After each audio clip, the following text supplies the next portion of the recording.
Senhor, amém?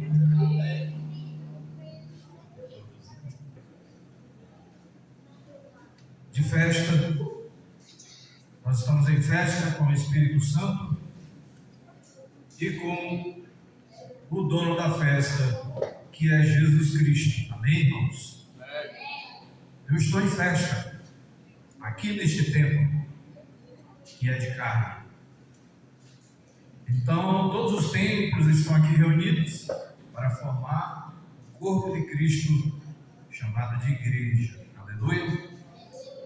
Estou muito feliz, satisfeito com o nosso Deus e muito honrado também com o convite do pastor Beneval, que me deu essa oportunidade para entregar esta mensagem. O que vamos falar nesta noite? Vamos falar de passagem, vamos falar de mudança, de transformação, vamos falar de mudar de vida. Glória a Deus. Aleluia. Estou muito feliz pelas crianças, elas estão bem ligadas no culto. Graças a Deus por isso. O pastor está bem assessorado, viu, pastor? Você está cheio de missionário aí, ó. É só missionário pesado. Só missionário aqui. A igreja que não tem crianças, ela fica, né? Não fica assim muito alegre, assim, mas uma igreja que está cheia de criança fica alegre. A igreja fica alegre. Porque as crianças, elas receberam uma bênção muito especial do Senhor.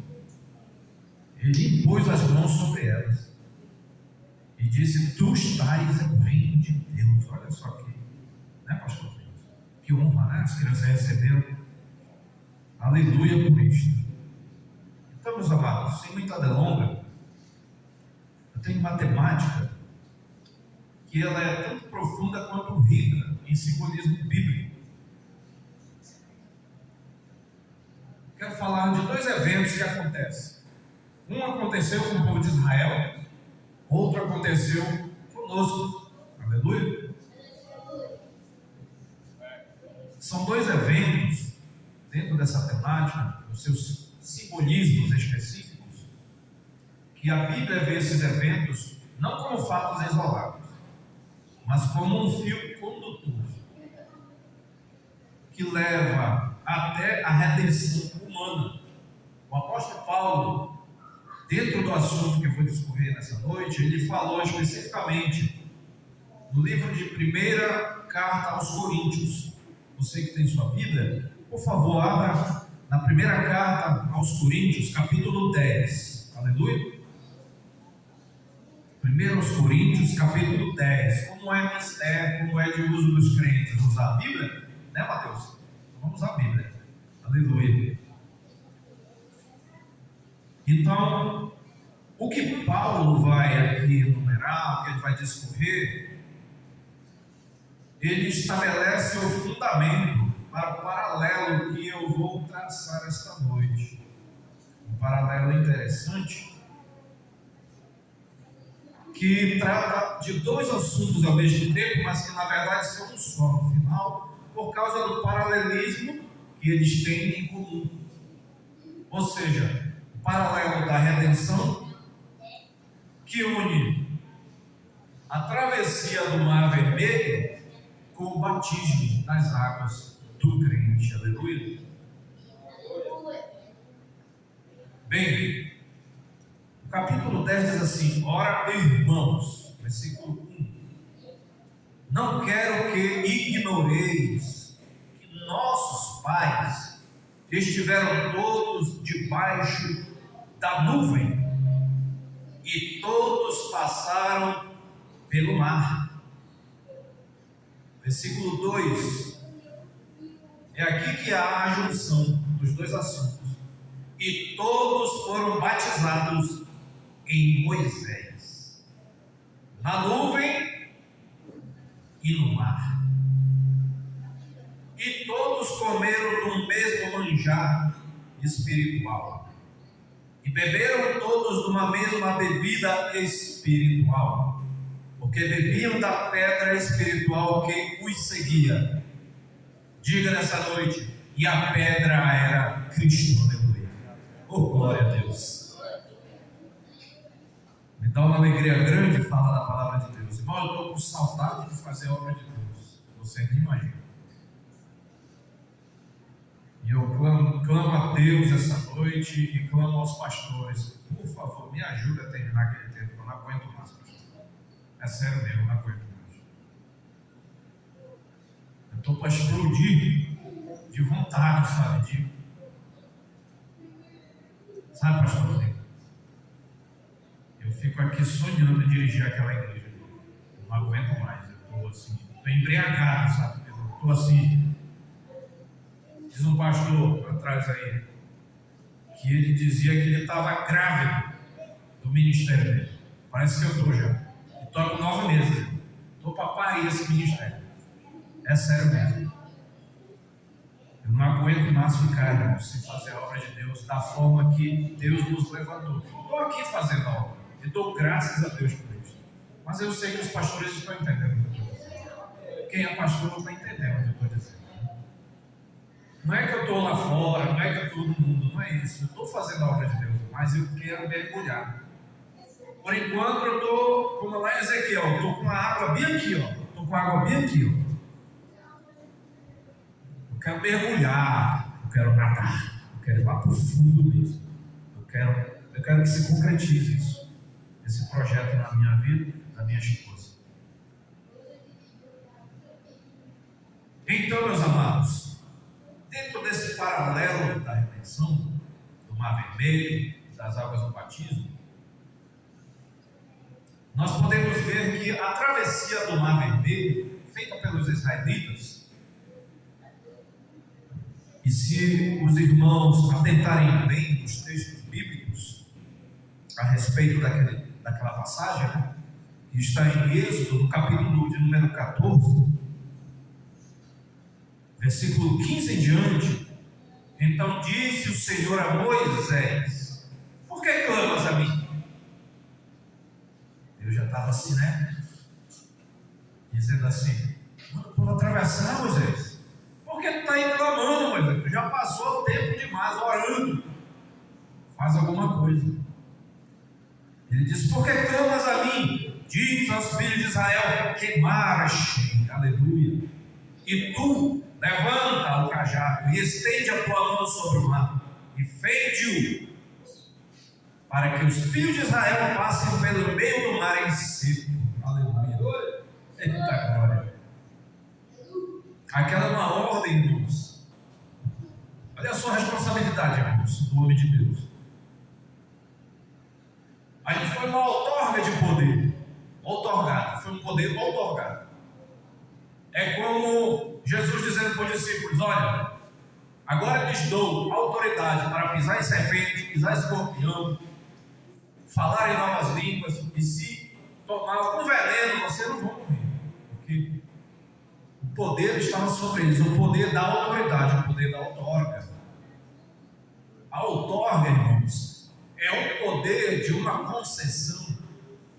É um poder que uma autoridade superior delega a uma autoridade menor, para que essa autoridade menor tenha o mesmo poder da maior, só que com permissão, com autoridade dada. Aleluia.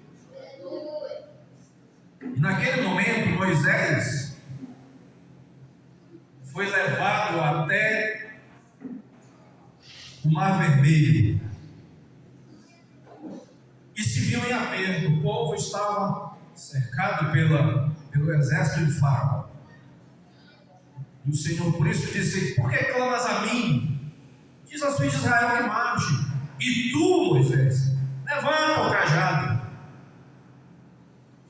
estende a tua mão sobre o mar e fende-o, rapaz. Já te dei poder, Moisés. É como se Deus estivesse lembrando para ele: não te lembra, Moisés, lá no monte que eu disse que tu vais ser Deus e o teu irmão vai ser o teu profeta? Já não te disse isso? Aleluia. Isso é Bíblia, irmãos, que eu estou pregando. Não é heresia, não. Ele disse: olha, tu serás Deus para Faraó e o teu irmão vai ser teu profeta. Foi Deus que fez assim, acabou. dizer que Moisés era um Deus naquela hora, mas é que a autoridade que Deus deu a ele era a representatividade do reino dos céus. É por isso que todo pastor na terra, irmãos, todo pastor na terra, ele é maior do que um presidente de um país, é maior do que um rei. Concorda, pastores? A autoridade dele é maior. O presidente de qualquer país não tem autoridade para dizer para um endemoniado: sai em nome da Constituição brasileira. Não tem essa autoridade, porque ela não tem esse poder. Sai em nome da Constituição de 1988. Não vai acontecer nada. Ele tem autoridade, tem poder para mandar nos secretários, nos estados, mas o livro que ele tem, que representa as leis de um país, não tem esse poder de tirar um demônio, nem de curar ninguém.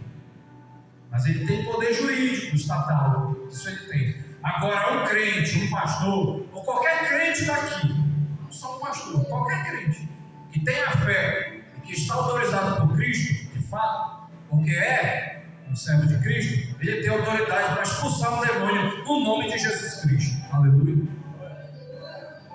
E Moisés foi levado a entender aqui que estava sobre ele a outorga daquele poder.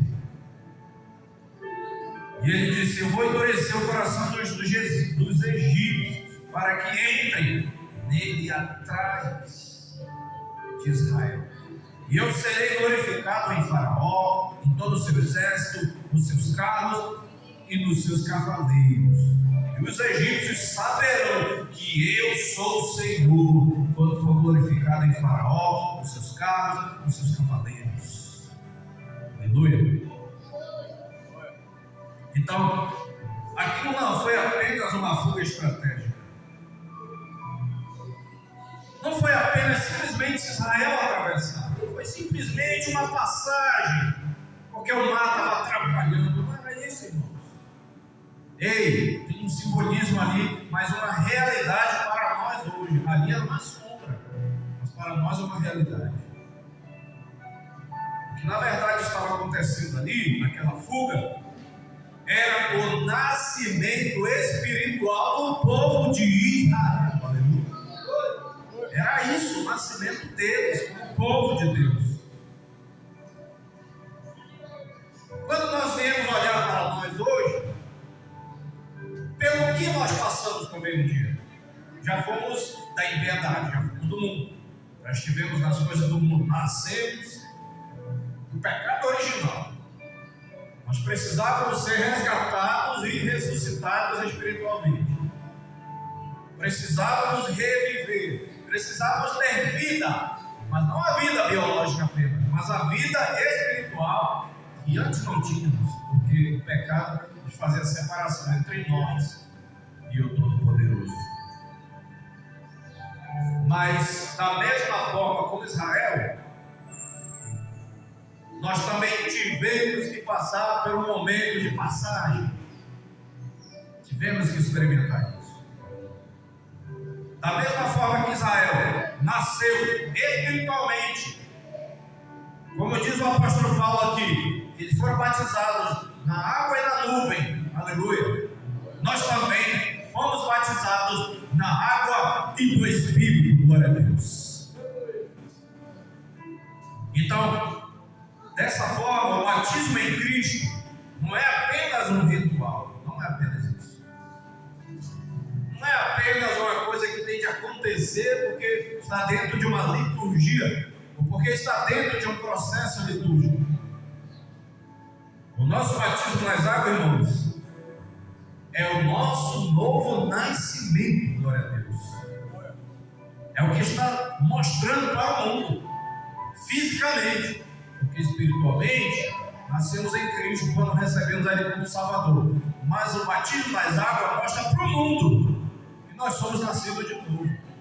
Glória a Deus. É por isso que só pode batizar quem já passou por Cristo. Se não passou por Cristo, não pode rezar. Essa é o trâmite correto na lei de Cristo. Quais eram as condições que Israel estava? quando fugia do Egito.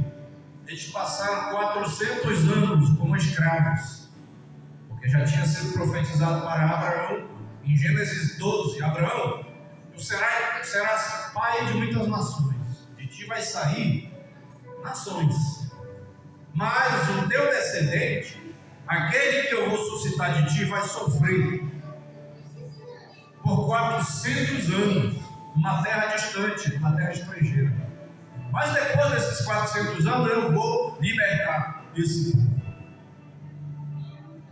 É claro que Abraão não viu esse dia. E sucedeu-se então Isaac e Jacó e a história com José. Amém? E partindo dali então, agora começa uma nova história. Para um povo que não existia. Abraão foi pai de Israel, o avô, né? Mas Israel não existia como nação. Passou a existir a partir do momento que passou pelo Mar Vermelho.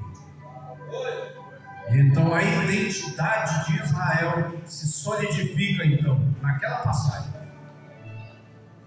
O povo estava sob o domínio de Faraó do Egito. Trabalhavam sem esperança, sob o chicote da opressão. Eles não podiam se libertar pelas próprias forças. Eles precisavam de um Salvador. Assim como o crente, como nós, precisamos de um Salvador. Nós estávamos também lá, presos, encarcerados, tristes, sem esperança. Mas em Cristo recebemos as dádivas de Deus, recebemos autoridade, revestimento de poder e outorga para administrar esse poder. Não é simplesmente ter o poder, é administrar ele e usá-lo como uma ferramenta. Nossa, que privilégio, né, irmãos? Eu já vi esse poder atuando na minha vida, na vida da minha esposa, a cura, expulsando demônios, fazendo assim coisas assim extraordinárias, irmãos. E se eu for contar, o culto termina ou não termina, irmão? Em Israel, né? Estamos sob esse domínio. Em Cristo, antes do batismo e da conversão, a Bíblia diz que nós éramos escravos do pecado. Em João capítulo 8, versículo 34 diz isso. E o Egito, irmãos, representa um sistema do mundo que nos afastava de Deus e que ainda afasta aqueles que estão aí no mundo.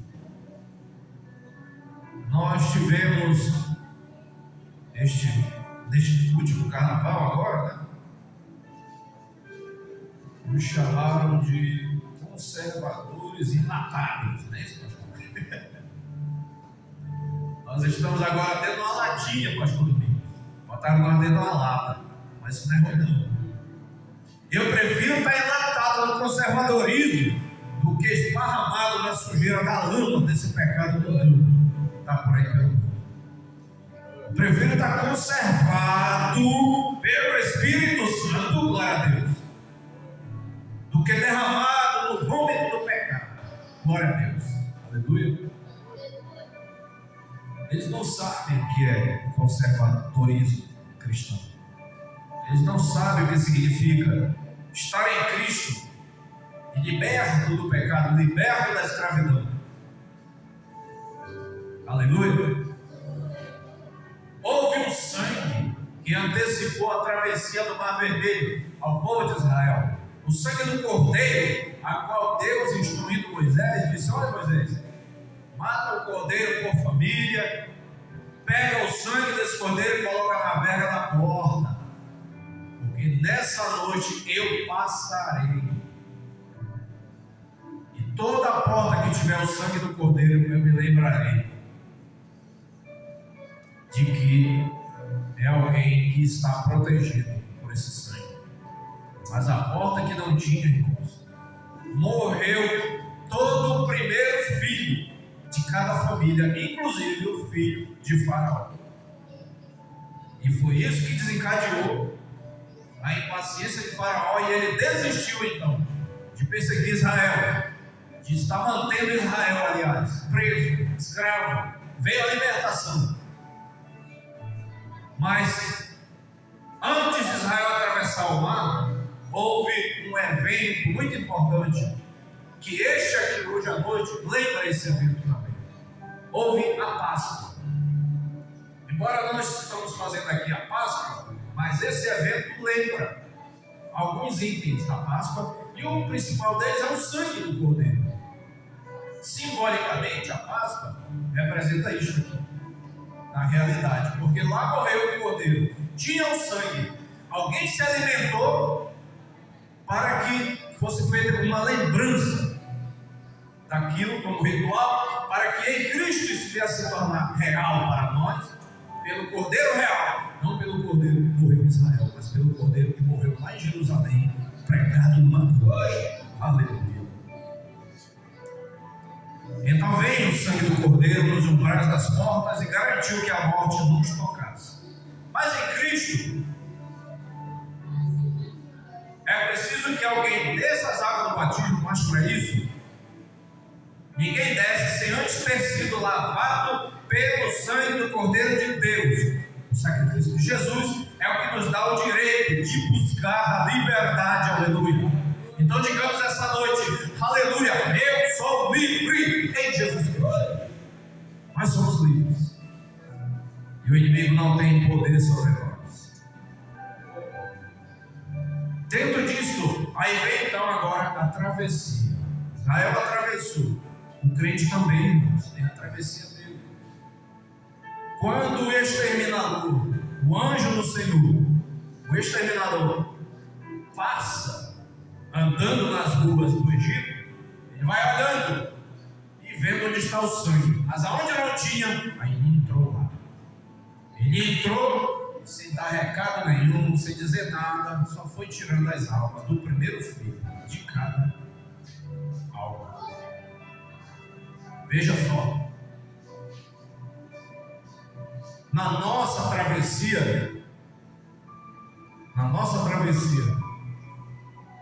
quem foi exterminado em nosso lugar foi Jesus, o primeiro filho de Maria e José, porque Jesus teve outros irmãos também. Muitos não querem ver, os católicos não querem ver isso, que Jesus teve outros irmãos, teve, está na Bíblia, nas Sagradas Escrituras, ele teve sim outros irmãos, e ele era o primeiro da família, ele era o primogênito. Se ele não viesse representar aquele cordeiro, ele não teria outros irmãos, porque ele é o primogênito. Ele tinha que morrer como primogênito, assim como os que estavam no Egito, morreu cada um dos primogênitos. Jesus teve que morrer como primogênito também, só que ele morreu no nosso lugar, aleluia. Ele morreu por nós. E ele diz, ainda o apóstolo Paulo, pois não quero, irmãos, que ignoreis que nossos pais estiveram todos debaixo da nuvem, e todos passaram pelo mar, e todos foram batizados em Moisés, na nuvem e no mar. Trazendo agora para nós não podemos ignorar que todos nós também passamos, não pela nuvem, passamos pelo Espírito, não pelo mar, mas fomos um dia mergulhados nas águas. As águas representam a limpeza e representam também esquecimento do que já se passou. O pecado não tem mais domínio sobre nós. Aqui em Êxodo, capítulo 14, versículo 13, Moisés disse uma coisa interessante para os israelitas antes de eles passarem pelo mar. Porém disse ao povo, não temais, fiquem quietos e vejam o livramento do Senhor, que hoje vos fará, porque os egípcios que hoje vocês estão vendo, nunca mais vocês vão ver eles para sempre. É como se Jesus estivesse dizendo para nós, quando nós estávamos no pecado, antes do batismo, antes de receber Ele como Salvador. Hoje o pecado que você está vendo, veja, nunca mais você vai ver esses pecados. Quando foi batizado nas águas, vem a confirmação disso. Porque na verdade nós primeiro mergulhamos no Espírito. No dia que recebemos a Jesus, já foi o primeiro batismo. Um tipo de batismo, não é o batismo de fogo, é o mergulhar no Espírito Santo. É quando mergulha no Espírito, aí fica para trás todos os pecados. Ficou lavado e esquecido para sempre. Nem Deus quer lembrar mais disso. Está lá das águas do Espírito de Deus. Da mesma forma, Moisés fez essa lembrança para eles. E nós temos que nos lembrar que antes éramos de uma forma e hoje estamos de outra, porque estamos numa transformação contínua até a vida de Cristo. O mar também, irmãos, foi a sepultura do rei do Egito, de seus soldados, ou seja, para nós também é uma sepultura, dia do batismo, porque ele diz lá em Pedro que nós fomos mergulhados nas águas do batismo para sepultar nossos pecados. Sepultamento. Ao entrar no Mar Vermelho, o velho Israel, escravo, morreu. Quando saíram do outro lado, as águas se fecharam sobre os seus perseguidores. O mar foi a sepultura do exército de Faraó. No batismo em Cristo, mergulhamos para sepultar a velha natureza. Assim como o Egito ficou para trás sobre as águas, nossos pecados são lançados no mar do esquecimento de Deus. Diz em Romanos capítulo 6, versículo 4. Já foi esquecido, acabou. A nossa identificação agora é com Cristo. Moisés tinha sua identificação como Salvador naquele projeto de Deus para Israel. Então eles foram batizados em Moisés, porque quando passaram lá, o Mar Vermelho se abriu. O batismo deles foi em Moisés, foi na lei, foi na antiga aliança, porque o batismo deles precedeu a lei, e os 10 mandamentos vieram depois, e todos os outros 603 mandamentos. No batismo em Jesus Cristo, somos revestidos de Cristo. Olha só a diferença. Gálatas 3,27 diz isto: já não caminhamos sozinhos, nossa identidade agora está fundida a dele, a de Cristo. Se ele ressuscitou, nós também caminharemos em novidade de vida. Oh, glória a Deus! Tudo é novo. Não fazemos mais a coisa antiga, a coisa velha passou. Quem enganava não engana, quem mentia não mente, quem roubava não rouba mais, quem ia para o carnaval não vai mais, quem praticava coisas inconvenientes não pratica mais, porque transformado por Deus não tem capacidade de pecar, porque é o Espírito de Deus que vive nele, é o Espírito que passa a viver. E qual é a conclusão disso, irmãos? E a aplicação prática? O Mar Vermelho foi o ponto de não retorno para Israel. Uma vez do outro lado, eles não eram mais escravos, mas o povo de Deus a caminho da promessa. O batismo em Jesus Cristo é o nosso Mar Vermelho. Aleluia. Nós mergulhamos, aleluia, no sangue do Cordeiro. Aleluia. Mergulhamos em Cristo. Nesse batismo, aleluia, é a demarcação pública de que o passado não tem mais poder sobre nós. Se você já passou pelas águas, lembre-se, os egípcios que você viu ontem, você não vai ver nunca mais. Ou seja, o pecado que você e eu praticávamos antes, nunca mais queremos, nem vamos praticar. Nunca mais. Você é livre para adorar no deserto e conquistar a sua Canaã espiritual. E ela está vindo, crente. A Canaã espiritual está vindo. É a cidade santa, ela vai descer. Eu quero que ela venha no dia do carnaval, pastor. Eu quero que a cidade santa desça no dia do carnaval, em janeiro, de qualquer tempo aí. Eu quero que ela desça no dia de janeiro, de preferência no dia do carnaval. É para o povo ver. Só que os que verão, né? Estão na grande tribulação. Não sei se vai ter tempo de carnaval na grande tribulação, né? Mas pecado vai ter, não é pouco. Blasfêmia vai ser coisa normal na grande tribulação. Amém, irmãos? Meus amados, concluo aqui então esta palavra, rogando a Deus por sua misericórdia pela minha alma e peço vossas orações. Amém, queridos? Em nome de Jesus.